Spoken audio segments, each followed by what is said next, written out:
ISJKS, how are you all doing? I hope you all are doing good. My name is Yashodhara Singh Jamwal and welcome to my concept dose video. Now in this lecture we are basically going to talk about our Prime Minister Narendra Modi's speech on the 76th Independence Day.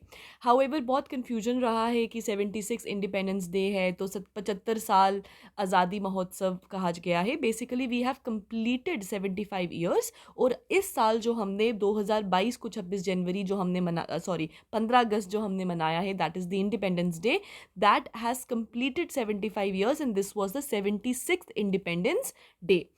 Now ये वाला जो lecture है ना, ये basically इसमें जो आपको ज़्यादा हेल्प करेगा, ये अभी जो आपका मेंस आंसर राइटिंग होगा ना, it is going to be extremely helpful to you. Why? क्योंकि इसमें प्राइम मिनिस्टर मोदी ने हमको बताया है कि किस तरीके से what all India is planning for the next 25 years, right, जो कंप्लीट करेगा हमारे आज़ादी के 100 साल कंप्लीट होंगे जब हमारा 2047 होगा. We are going to complete 100 years of independence. तो ये जो 25 साल हैं और जिसको अमृत काल कहा गया है, उस अमृत काल में क्या क्या उद्देश्य रहेंगे, what all are the objectives we look forward.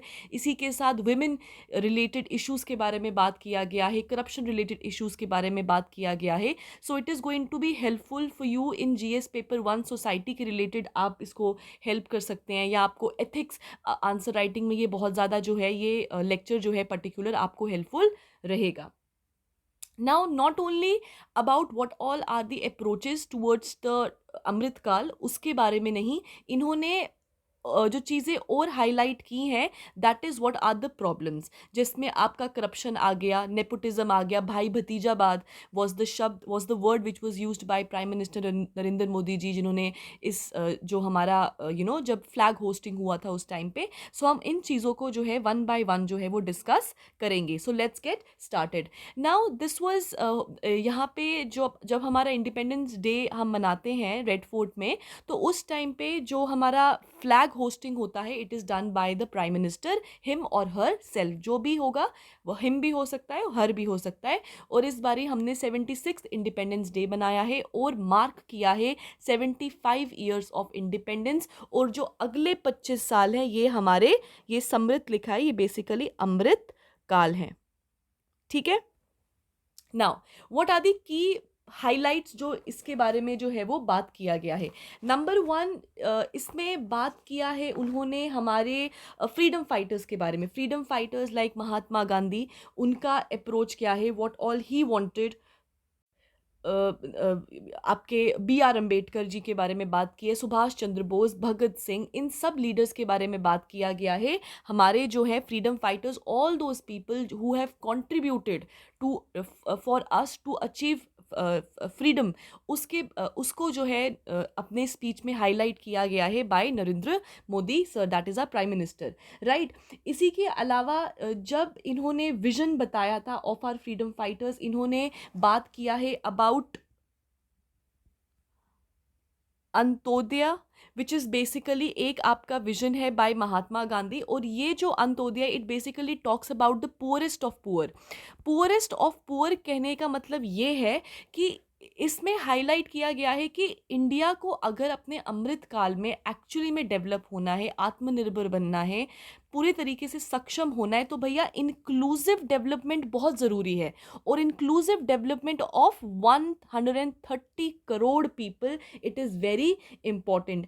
And according to Mahatma Gandhi's idea, development is Sarvodaya. Sarvodaya मतलब दैट डेवलपमेंट तभी होगी जब लास्ट माइल तक जो है वो चीज़ें पहुंचेगी, और जो ग्राउंड लेवल तक है, जब उन लोगों को भी एक से मिलेगा, एक प्रॉपर पार्टिसिपेशन मिलेगा, तब हम मानेंगे कि एक्चुअली में जो भारत है वो तरक्की की तरफ जो है वो जा रहा है. सो इस चीज़ को आप एथिक्स के पॉइंट ऑफ व्यू से यूज़ कर सकते हैं. अगर आपको कभी भी क्वेश्चन आए कि किस तरीके का विजन होना चाहिए, तो आप उन चीज़ों में जो है इसको यूज़ कर सकते हैं. आप GS पेपर 1 सोसाइटी के पॉइंट ऑफ व्यू से इसको कर सकते हैं कि what all are the problems जो फेस कर रहे हैं, जिसकी वजह से इंक्लूसिव डेवलपमेंट जो है वो अभी तक पूरी तरीके से हुआ नहीं है. सो फ्रीडम फाइटर्स के पॉइंट ऑफ व्यू से इन्होंने हमारे जो पुरानी चीज़ें हैं, जो पुराने फ्रीडम फाइटर्स हैं, उनके क्या अप्रोचेस थे, उनके क्या विजन्स थे, उन सबको जो है हाईलाइट किया है. नेक्स्ट इंपॉर्टेंट थिंग जो इन्होंने बात की है, इसी के साथ फ्रीडम फाइटर अगर हम बात करें कि हमारा जो हेरिटेज रह चुका है, it is also our fundamental duty. So ये हमारा एक फंडामेंटल ड्यूटी भी है कि जो हमारे फ्रीडम फाइटर्स हैं उनके आइडियाज़ को प्रोपोगेट करने का, राइट। अब नेक्स्ट इम्पॉर्टेंट जो आता है that is about the women related. Now women related कहने का मतलब ये है कि इसमें बताया गया है, प्राइम मिनिस्टर की स्पीच में कहा गया है कि वुमेन का participation has been epic, epic as in pre independence and post independence. तो औरतों ने इंडिपेंडेंस के दौरान भी, फ्रीडम जो स्ट्रगल था उस दौरान भी उनका बहुत अच्छा जो है वो पार्टिसिपेशन रहा है, और पोस्ट इंडिपेंडेंस भी जो है वो इनका बहुत ज़्यादा जो है वो पार्टिसिपेशन रहा हुआ है।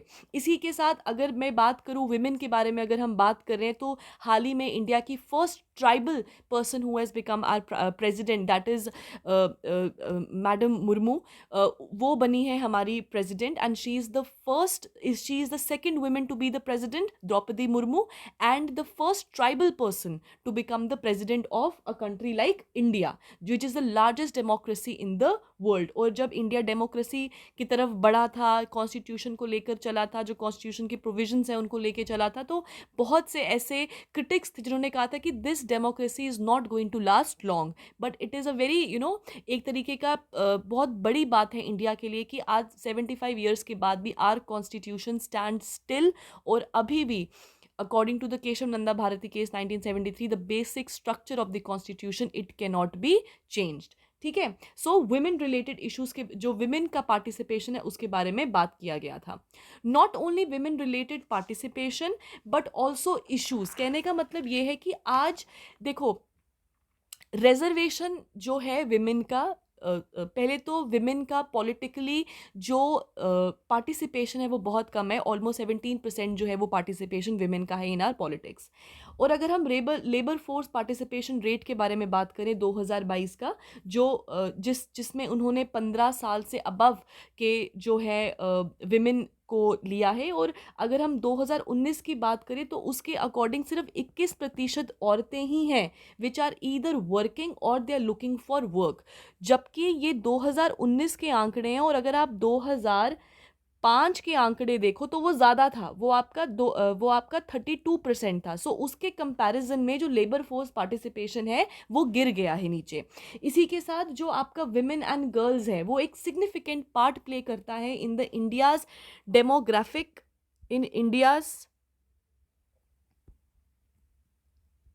Demographic dividend. तो इसलिए भी जो विमेन का पार्टिसिपेशन है इट इज़ अटमोस्ट इम्पॉर्टेंट, और साथ ही में बिग रोल जो है वो इंडिया का रहेगा, जिसको हमने प्यार से जो है नारी शक्ति भी कहा है। इसी के साथ important government schemes like mission शक्ति, जो एक अम्ब्रेला स्कीम है for safety security empowerment of the women.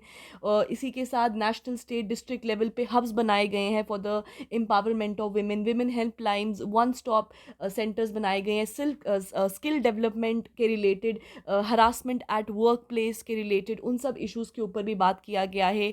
2015 में आपका बेटी बचाओ बेटी पढ़ाओ आपका प्रोग्राम आया था। सखी निवास जो है वो वर्किंग वुमेन के लिए हॉस्टल्स बनाए गए हैं ताकि उनके पास एक रहने की जगह हो सके। पालना स्कीम हैज़ बीन इंट्रोड्यूस, जिसके चलते क्रेचेस फॉर वुमेन फॉर चिल्ड्रन जिनकी जो मदर्स हैं दे आर वर्किंग, सो उनके लिए भी जो है बहुत सारा जो है वो वुमेन रिलेटेड काम किया जा रहा है। However not only this but women related issues भी बहुत ज़्यादा हैं, for example disparity in wages. So अब हम थोड़ा सा इश्यूज़ के बारे में बात करेंगे women related, that is disparity in wages. Disparity in wages का मतलब ये हो गया, अगर एक ही पोस्ट पे दो लोग हैं, एक मेल और एक फीमेल है, सो फीमेल को जो वेज दिया जाता है it is less in comparison to male, right. So ये एक प्रॉब्लम आ गया आपका। एक और प्रॉब्लम जो विमेन रिलेटेड है that is pink collar jobs, कि कुछ जॉब्स ऐसी हैं जिनको विमेन रिलेटेड बता, जैसे कि पढ़ाना लिखाना, टीचर लगना विमेन रिलेटेड जॉब्स हैं। फॉर एग्जांपल नर्स बनना, nursing that is a women related job. So pink collar jobs को बहुत ज़्यादा जो है वो विमेन के साथ उसको जोड़ दिया गया है। ग्लास सीलिंग बहुत ज़्यादा है कि अभी भी हम जितना मर्जी बता दें कि डेवलपमेंट की तरफ चल रहे हैं, men and women are equal, but still there is a glass ceiling जो एक डिमार्केशन का जो है वो काम करता है। तो इस स्पीच में इन्होंने विमेन पार्टिसिपेशन के ऊपर जो है वो एम्फसाइज किया है। इन्होंने बताया है कि women have been empirical part of India pre independence and post independence, और ये जो अमृत काल है उसमें विमेन का जो पार्टिसिपेशन है वो बहुत ज़्यादा इम्पॉर्टेंट है। So rate has to be improved in case of labour force participation. Not only this, prime minister has also focused upon the green jobs. Green jobs कहने का मतलब ये है कि देखो, हमने ग्लासगो जो अभी कॉन्फ्रेंस हुआ था उसमें हमने इंडिया ने फर्स्ट टाइम कमिटमेंट दिया है कि 2070 तक India is going to be a carbon neutral country, या फिर नेट ज़ीरो एमिशन की तरफ जो है ये बढ़ने वाला है। नेट ज़ीरो एमिशन कहने का मतलब ये है कि जितना एमिट हो रहा है कार्बन उतना ही एब्जॉर्ब भी हम लोग कर रहे हैं। सो इसीलिए इसमें फोकस किया गया है कि हमको ग्रीन जॉब्स को फोकस करना है। मीनिंग अगर एग्रीकल्चर की तरफ जा रहे हैं, so agriculture has to be sustainable, not only लोगों के पॉइंट ऑफ व्यू से बट ऑल्सो इन्वायरमेंट के पॉइंट ऑफ व्यू से। हमारा जो वाटर टेबल है it has been declining, water crisis जो है वो इंडिया फेस कर रहा है, तो वाटर के रिलेटेड ऑल्सो कि हम वाटर को भी कंजर्व करें। सो एग्रीकल्चर को सस्टेनेबल बनाना है, केमिकल फार्मिंग जितना हो सके उसको फ्री करना है, नेचुरल फार्मिंग की तरफ जाना है, जुडिशियल यूज़ ऑफ वाटर करना है, रिलायंस अपने रेजिलेंट बनना है क्लाइमेट चेंज की तरफ, ज़ीरो बजट नेचुरल फार्मिंग की तरफ हमको बढ़ना चाहिए, पर ड्रॉप मोर क्रॉप एस जैसी स्कीम्स जो है वो लाई गई हैं। सो हमको ऐसी चीज़ों को एम्फसाइज करना है विच प्रमोट ग्रीन जॉब्स, मतलब jobs which are important not only for the economy but also they are in harmony with the nature। तो नेचर को मद्देनजर रखते हुए हमको उस तरीके की जॉब्स को हैं जो प्रमोट करना है।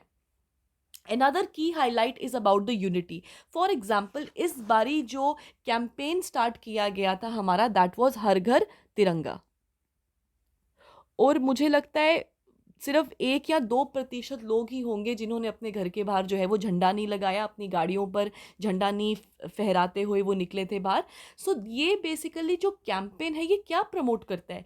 ये प्रमोट करता है कि हम लोग 130 करोड़ की आबादी हैं, second largest population in the world है, largest democracy in the world है, इतने लोग हैं लेकिन एवरीबडी हैज़ कम टुगेदर, और सब ने अपने घरों पर, डज नॉट मैटर आप कौन से रिलीजन से हैं, आप कौन सी कास्ट से हैं, आपका क्या बैकग्राउंड है, एवरीबडी हैज़ कम टुगेदर और सब ने अपने घर के बाहर जो है वो तिरंगा लहराया है। Meaning it showcases unity in diversity.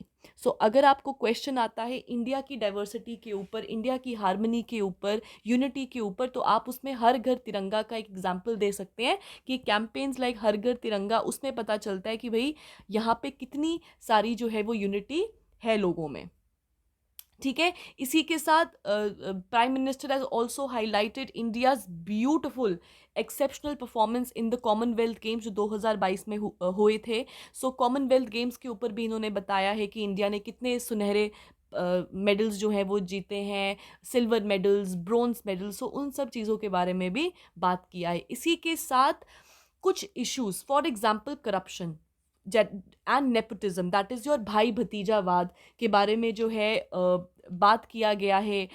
इस क्या कहते हैं अपने स्पीच में जो है आपकी नेपोटिज्म और करप्शन के बारे में बात किया गया है, और बोला गया है कि India should actually move towards meritocracy. किसकी तरफ मूव करना चाहिए इंडिया को? India should move towards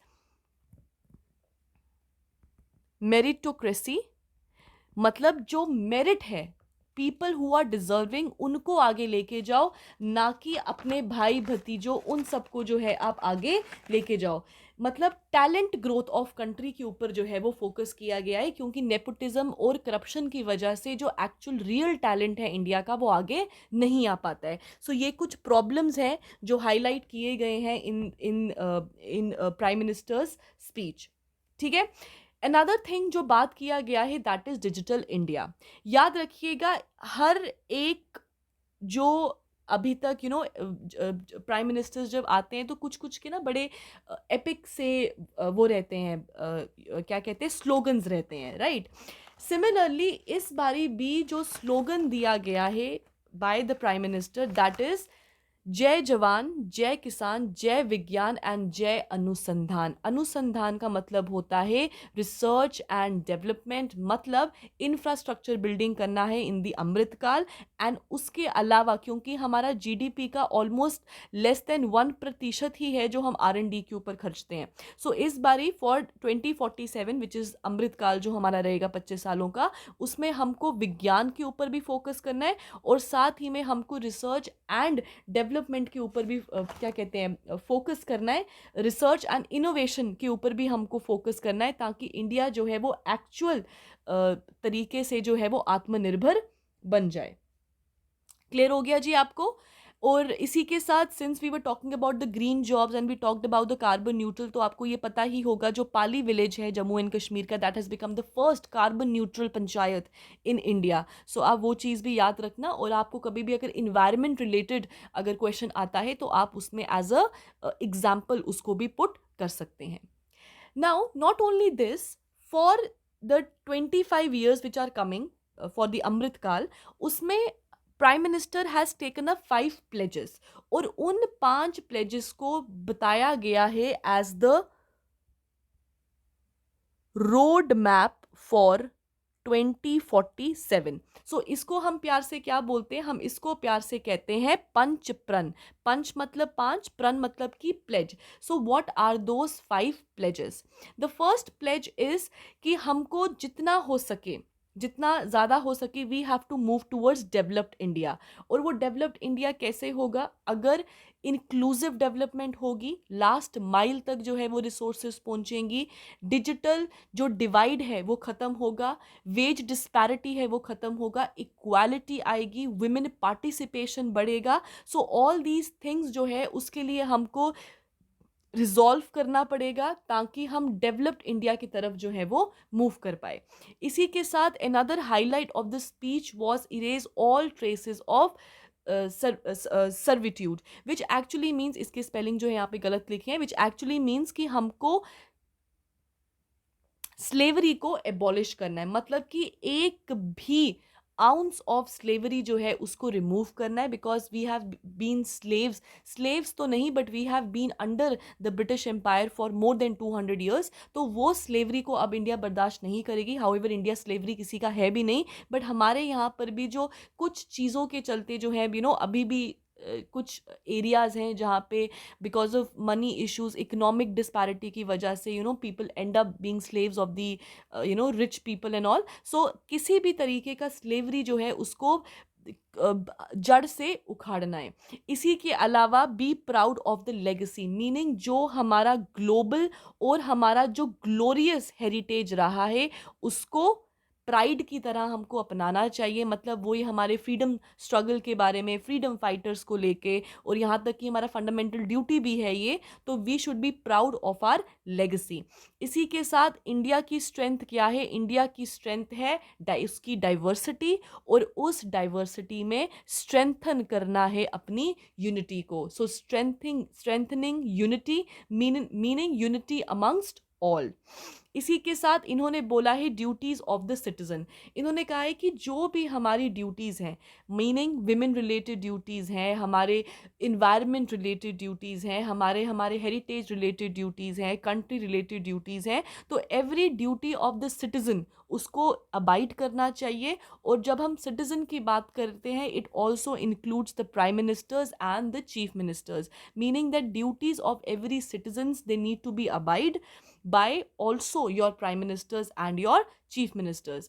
and एक चीज़ जो आप बहुत ज़्यादा यूज़ करते हैं, ये आप इकोनॉमी के पॉइंट ऑफ व्यू से भी अपने मेंस आंसर राइटिंग में यूज़ कर सकते हैं, कि इकोनॉमी में भी जो प्रॉब्लम है हमारी रिसर्च एंड इनोवेशन का, वो यही है कि हमारा जीडीपी का लेस देन 1% ही है जो हम R&D के ऊपर जो है वो खर्च करते हैं, राइट। सो इसमें प्राइम मिनिस्टर ने जो विजन दिखाया है वो ये है कि जय जवान, जय किसान, जय विज्ञान।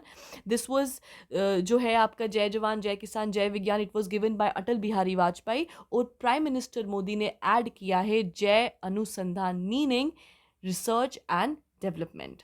So this was a short topic, but इस शॉर्ट टॉपिक में आपको बहुत सारे जो है वो पॉइंटर्स मिल जाएंगे, आपको बहुत सारे जो है वो फिलर्स मिल जाएंगे which can be used in your mains answer writing. And of course these points can be used like your punch pruns, these can be asked in your prelims या आपके कोई भी JKSSB का अगर पेपर होगा तो उसमें भी it is going to be extremely helpful to you. So thank you guys and have a nice day, and I will see you in the next lecture. Thank you.